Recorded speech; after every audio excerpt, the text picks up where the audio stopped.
Hi, my name is Mandy Chuskuf. I'm a yoga instructor and I practice yoga. There's so much to say about the world of yoga. It's started in India over 5,000 years ago, and there's really a lot you can say. Today we're going to focus on connection, and a big piece I really want to focus on are our feet. So our feet take us everywhere every single day. If you ever notice a baby when they're small, how pliable and how open their feet are. And if you haven't noticed, you should totally look. And then look at adults' feet, or even a senior, look at their feet. As we're growing up, our feet are in shoes all the time. And over time, when we're cramming our feet into shoes, our feet get stiff. And so yoga is a great way to open our feet back up, and in turn it opens up your whole body. Everything in your whole body is connected. The definition of yoga could be, there's quite a few. One that really sticks out to me is union. So yoga means union, mind, body, and soul. It's one. One breath feeds everything in the whole body. So today I want to show you 2 foot postures that you can practice at home to open your feet back up and get that pliable, baby-like feet that we all want. So I'm going to call in my lovely model, Sophia, to come in and demonstrate these foot postures. So this is the first one that we're going to do. It's called Vajrasana 1. When I was training, we spent hours in our feet, and I didn't understand why we were spending so much time in our feet. But our feet are our foundation, so when our feet are out a little bit, it starts to build up throughout your whole body. So you want to open up your feet first, and then there slowly start to build and open up the rest of your body. You really can start wherever, but feet are important. They take us everywhere. So here is Sophia. She's in Vajrasana 1. So when you come into this foot posture, you want to make sure that all your toes are forward and the big toes are together, and making sure the pinky toes are coming forward as well. Here she has her ankles together or heels, whichever come together first, and then also her knees are together. And I did mention that some postures are going to be painful, some aren't. So you want to start to get to know what pain is good and what pain is bad. So within this, if you have any pain in your knees within this posture or any posture, you don't want pain in your knees. You want to come out and then reassess, ask your yoga teacher, maybe do research, figure out what is going on, but you don't want to continue and try to breathe through the pain in your knees. I am sorry if you have shooting pain in your toes here. That's a common pain that will come. Again, coming back to your breath. So if you're in this posture and it's really shooting, stabbing pain, your breath is choppy, that's too much. I kind of find within every yoga posture there's this edge. So if you're in this posture, it's really lots, it's too much. It's a lot that's happening right now. Just back out and come to the more comfortable part of that edge, and then slowly start to breathe and chip into this. So this doesn't look like much, but Sophia is just breathing in through her nose, nice deep breath into your belly, into your chest, and then out through your nose, and just stay here for about 2 minutes.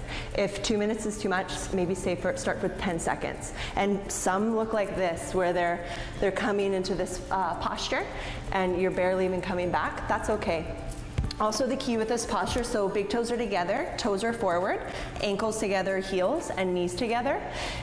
If your heels are coming apart, you're just going to come forward up to your hands and you want the heels together. So you're just going to stay there and then slowly bring the sit bones back towards the heels. So it's not about getting the sit bones to the heels, it's about getting that alignment first.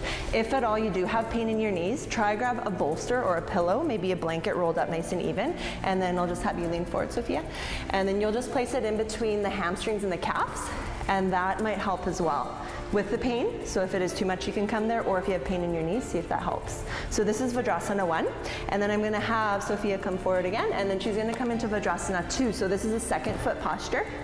I've learned 5. I'm just going to show you 2 today because these are great ones to start with. So here the tops of the feet are down, again big toes together, ankles together, knees together, and when you're coming back, the sit bones are coming back. If the heels are falling apart, you want to come out again to your hands and just make sure, so if you come forward to your hands, just make sure that the heels are together, and then slowly start to bring the sit bones back. Here they're starting to pull apart, so you just want to find that edge where they're together, and then here the tops of your feet will open, your ankles will open, shins.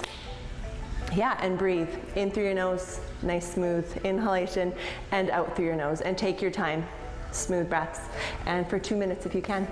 play around, have fun with those 2 foot postures. Another fabulous way to open up your feet is just practicing opening up your toes as wide as you can and closing. So open up your feet as wide as you can, close them.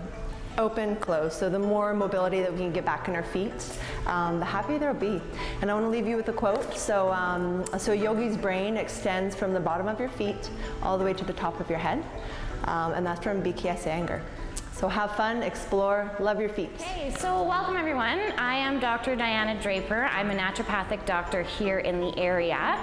Once a month we put on free talks to educate the community about taking care of yourself, improving your wellness, inspiring health education, and really advocating for everybody to take responsibility for their health. So this month what we're going to talk about is stress, which is one of those topics that everybody kind of goes, yeah, I know I'm stressed. It's just part of my everyday life. What am I supposed to do with it? So part of what we're going to do in this talk is we're going to talk about the pathophysiology behind stress, because once you understand what actually happens in your body from a biochemical point of view, you're going to be able to manage your stress better, because you're going to understand what's going on. The second part to the talk is to talk about what do you do with stress, right? How do we maintain a healthy lifestyle living under stress? It's really fictional in this day and age for us to imagine that we're not going to be stressed. It's pretty much impossible. So it's one of those things, how do we learn how to live our best life possible under these conditions where, you know, there's environmental stress, there's physical stress, there's mental stress, there's emotional stress, like you name it. So that's what we're going to talk about today. The first thing that I want to talk to everybody about is just recognizing how much of your energy is given every day to stress. So I'm going to use the analogy of your energetic bank account. I'm going to use money because everybody understands money, so it makes a lot of sense. But when I talk about money, what I'm really talking about is your energy. So let's say on a daily basis you wake up, you have 100% of your energy, aka $100 in your bank account. If by the time you've rolled out of bed, you've spent $3 worrying about how your sleep was, and by the time you get to the shower, you spent $5 stressing about what you have to do that day, and by the time you get down to breakfast, you've spent $15 thinking about what happened yesterday and what's supposed to happen tomorrow.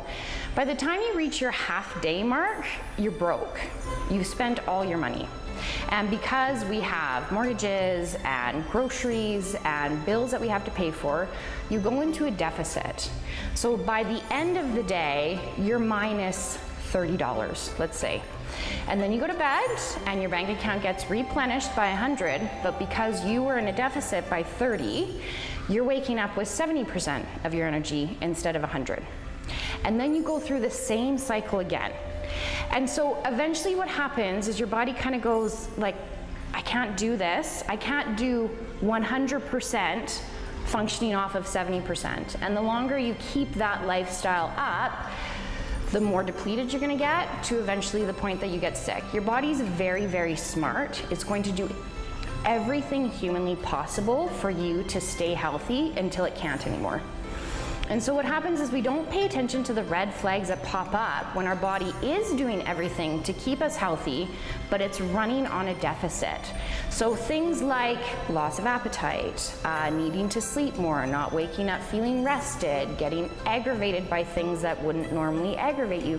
Those are all red flags. So even though you're able to go to your exercise class, you're able to walk, you're able to communicate with people, you're doing your job just fine, your body's giving you those red flags that are saying, hey, like, I need some help here. You've got to step in. And what happens to most of us is we just keep pushing that limit to the point that then we actually get sick. And then once you're sick, it's a lot harder to pull yourself out of that deficit place. So today we're going to talk about just what's happening with the stress and being run down and how to prevent that just in really quick, simple ways. So take the bank account analogy, go home, spend 24 hours and pay attention to your bank account. Where are you losing your money? Can you afford to lose your money there? Is there something that you can change? And when I say money again, we're talking about energy, right? So just paying attention to how much you're spending versus how much you're receiving in. So basically what happens when we're stressed is our adrenal glands, they sit on top of our kidneys, okay? They release, amongst other hormones in our body, cortisol, aka adrenaline. So when our body is stressed, we go into this sympathetic nervous system mode, and cortisol gets flushed into our bloodstream. Cortisol is that survival drug. So when people are in an accident, you hear the stories of them lifting cars off of people, that kind of thing. The reason that they can do that is because cortisol is pumping through their system. Cortisol is meant to be an emergency hormone. It's not meant to be something we live off of. Lots of us are living off of it on an everyday basis. So when cortisol gets flushed into our system, this whole pathway happens where our blood flow gets shunted more towards our limbs and our eyes, so we can see better and run faster because our body literally thinks it's running from a threat. Less towards our digestive tract, less towards our reproductive tract, because we don't care about making babies or eating at that moment in time. We care about getting away from the threat. So that's why when most people are stressed, their appetite goes wonky, their digestive system goes wonky, their libido goes wonky. It's because your body is prioritizing where its energy needs to be, which is in your nervous system and getting away from the threat. So now that you understand that, start to pay attention to those keys for you. Are you losing your appetite? Is that something that's happening? And those are some really good, just background pathophysiology of what's happening when your body's under stress. So just some really basic at-home things that you can do when you know you're walking into a time of stress or you recognize, okay, I'm in stress. Really basic, get back to the simple. Like, stop asking yourself to be 100% when you're functioning at 70. Step yourself down to 70, challenge yourself. See how much the world still functions when you're at 70. It doesn't implode if you can't do 100. Stay consistent with your sleep. Go to bed at the same time every night, wake up at the same time every day. Have a fun day, so choose Sunday where you don't put your alarm clock on. But consistency, your body likes homeostasis. It likes things staying the same. So when you are under these crunch times or these stress times, be consistent. Make sure you're eating. Eat smaller meals every 2 to 3 hours to keep your blood sugar up. When your cortisol pumps into your system, you burn through your blood sugar because, again, your body thinks it has to run from a threat. So make sure that you are eating regularly, keeping your blood sugar up. When it tanks, your cortisol pumps up, okay? When you go to sleep at night, dark room. Cortisol works against melatonin. Melatonin is the hormone that we release in the brain to keep us sleeping at night. So you want to be in the dark because melatonin comes out when it's dark. Drink tons of water, like 2 liters a day. Make sure that you're hydrated, and then simplify. Make the list of everything that you need to do in a week and then divvy it up in the day. So when you're on Monday and you're thinking, oh my gosh, I've got to do the laundry or grocery shopping, you can look at your schedule and recognize that, no, I'm doing that on Thursday. I'm not wasting any of my mental energy worrying about it right now. So you simplify, get strategic, know that it's not going to last forever, but you're being very preventative and ending up when the stress time is over for your life or for that moment, you're not going to be totally burnt out. You're going to be able to get back to your everyday normal living, healthy and happily. So I'm Dr. Diana Draper. I'm a naturopathic doctor. I'm here to help inspire you to live your best life naturally. Hi, Melissa here. We're going to be doing a cardio workout for you today. It's one that you can do anywhere. You can do it at the office, you can do it at home, and you can do it while you're on vacation. All you need is a yoga mat, a pair of sneakers, and either a chair or a bedside, and we'll get started right away moving into jumping jacks. So following Allison with a step out to the side for no impact. Warming up all the limbs of the body with a simple jumping jack exercise.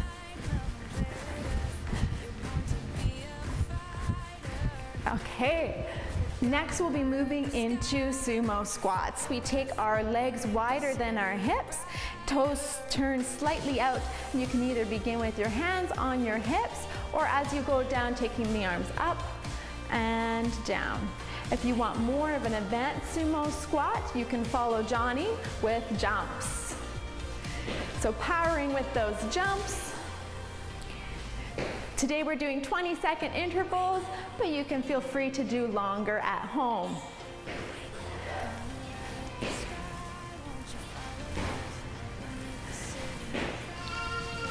So coming up out of the sumo squats, moving into booty kicks. So just taking those heels up towards the glutes, warming up those legs, getting the heart rate up here.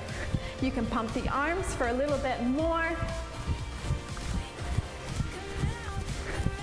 Keep the breath going, putting a smile on your face like you're having fun. And next, moving into our side lunges. Moving into side lunges, stepping out with the right foot, keeping the hands on the hips. To modify, following Allison with a shorter stride. Breathing, keeping the spine nice and long, engaging the core, chest is high.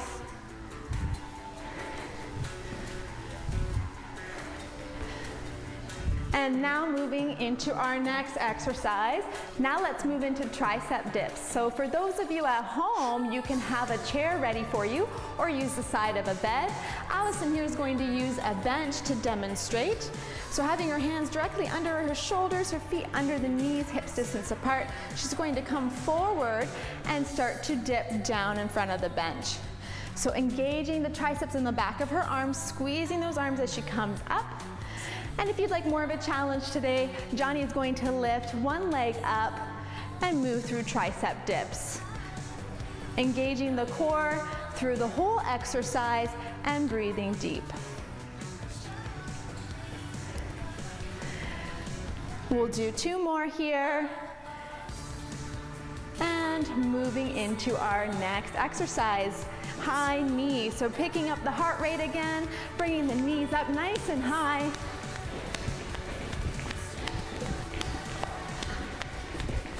Nice deep breath as you get the heart rate going. Picking up those legs.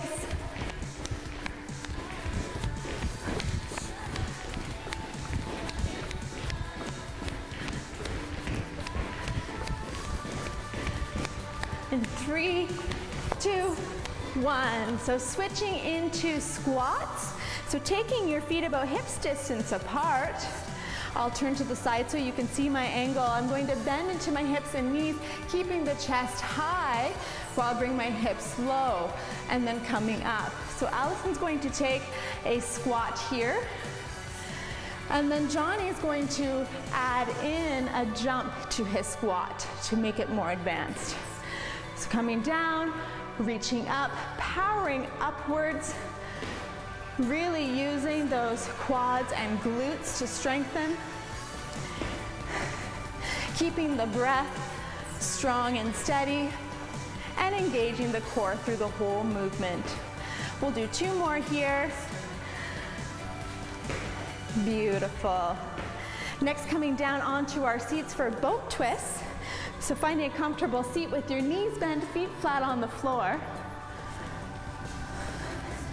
From here, you can either hold on to your thighs before you begin or take your arms out to the side. Really important to find that core contraction, pull the belly button in, and then take the feet up off the floor.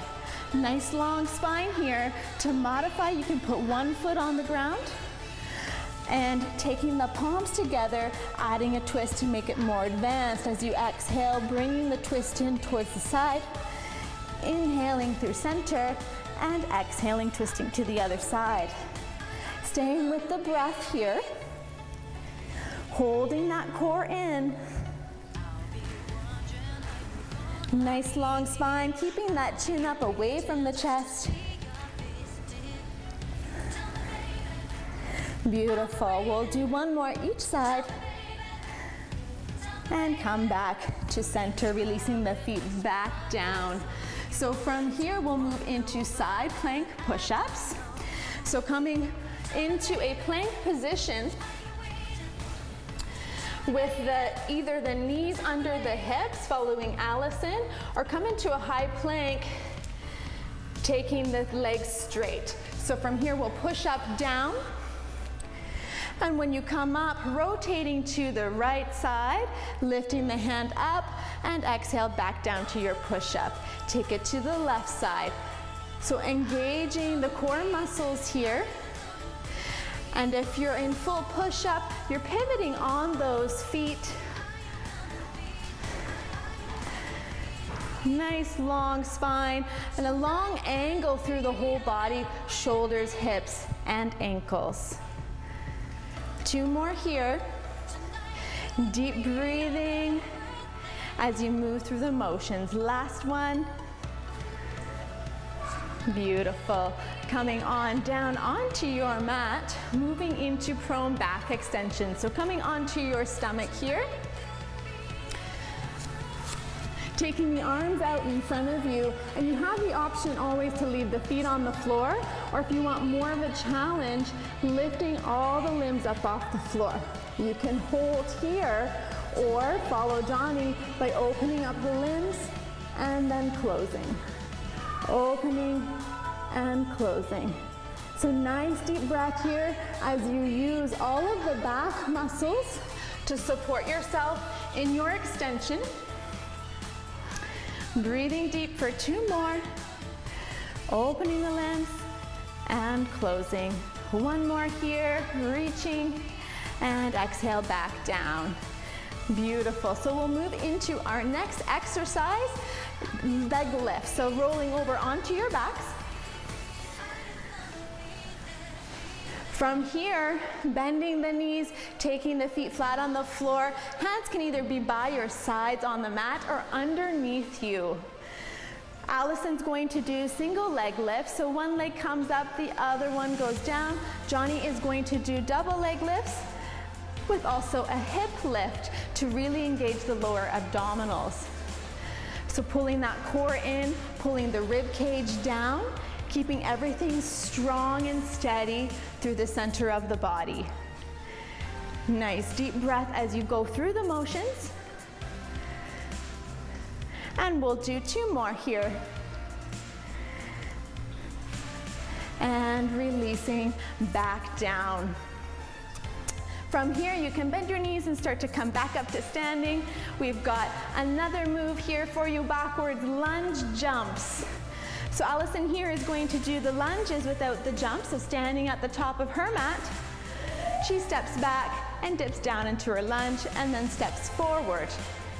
Johnny is going to lunge and jump and switch leg positions. Keeping the core really strong and engaged here, the spine is long and erect, and breathing through the movements. So if you're following Johnny, you're using this power move and all of your strength to jump upwards and switch. The breath is strong, and let's take 2 more here. And coming back up to center. And our last move today is curtsy squats. So taking your feet about hips distance apart, you can have your hands on your hips, and we'll start by stepping the right foot behind the left, squatting down, back to center, and to the other side. If you want more of an advanced move, curtsy squat to kick. So kicking up with that leg, step, and then squat again. Kick, and squat, and kick. Keeping the chest nice and high as you engage the core, and keep the breath going strong.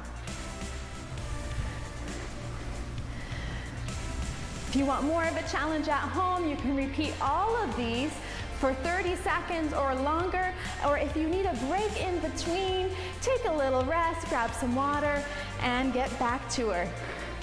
We'll come back up to center. Thank you so much for joining us today. If you can do this several times a week, you will see improvements with your endurance and strength. Thank you. Hi, my name is Sophia White. I'm a yoga teacher, and I'd like to talk to you today about my favorite kind of yoga, which is restorative yoga. Restorative yoga is a yoga that is available for everyone. So no matter your weight, your age, your flexibility levels, even if you have injuries, you can still practice restorative yoga. It's my favorite kind of yoga because it's very slow, it's very calming to the nervous system, and I just find I have such a sense of peace and relaxation in these poses. So I'm just going to demonstrate a couple of poses for you with my assistant Allison. And the first one is Supta Baddha Konasana, reclined butterfly pose. So I'll just get you to sit against the bolster, Allison. And if you're at home doing this pose, you can just use a pillow, a blanket, a rolled up towel, or even a rolled up yoga mat behind your back. And you just want to have the prop at the base of your spine, so you're sitting right up against it.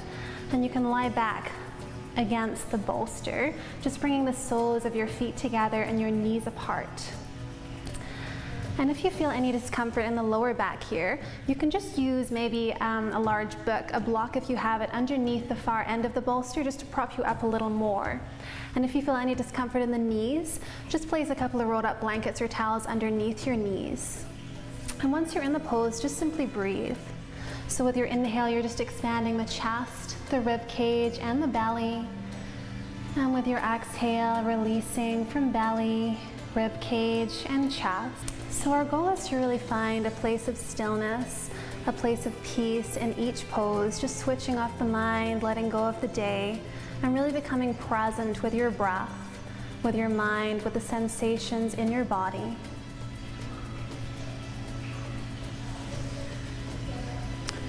And restorative yoga, it's not only good for opening up the muscles, but it's also an excellent way to calm the nervous system, reducing cortisol in the body. And when you're reducing cortisol, you're helping to regulate blood pressure, cholesterol, even helping with weight loss. You're helping to reduce inflammation in the body, and it's also been associated with longevity, with a healthier life, to have reduced cortisol levels in the body. Okay, and the second pose I'd like to demonstrate today is Viparita Karani, which is legs up the wall pose. And we'll just be doing this with a bolster today instead of a wall. So I'll just get you to get up now, Allison. Just rolling off to the side to come out of this posture safely and gently pressing yourself back up. So we're just gonna place, actually I'll just get you to lie down to begin. And just planting your feet into the mat here. Again, if you don't have a bolster at home, you can use a towel, a pillow, or a cushion. And just press into the four corners of your feet, engaging the core as you lift the pelvis off the mat and slide the bolster underneath the pelvis here. So you want this at the very base of your lower back. And you can just stay like this if this is enough for you. If you'd like to go a little further into this inversion pose, you can lift the legs up, coming into Viparita Karani, legs up the wall. And you can do this against a wall for a little more support on the legs. If your legs feel heavy, you can also bend the legs here. So if you just want to demonstrate and bend your legs, that's great. And you can lift them back up. And the main thing to be aware of here is just that it's really your pelvis, the lower back pressing into the bolster, that you're not pressing in with the mid-back. So you really want the weight down there so you're not rounding through the lower back. And Viparita Karani in yogic texts is said to be the pose of longevity. So we're bringing all the blood back from the legs, from the feet to the heart, sending fresh oxygenated blood through the body. So you can just imagine yourself, this happening in your body as you're doing this pose.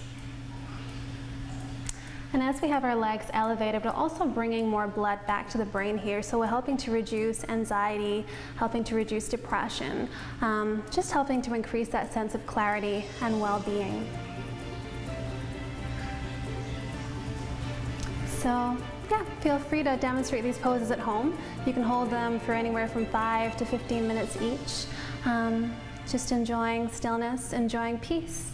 And there's a Chinese proverb that says, tension is who we think we should be, and relaxation is who we truly are.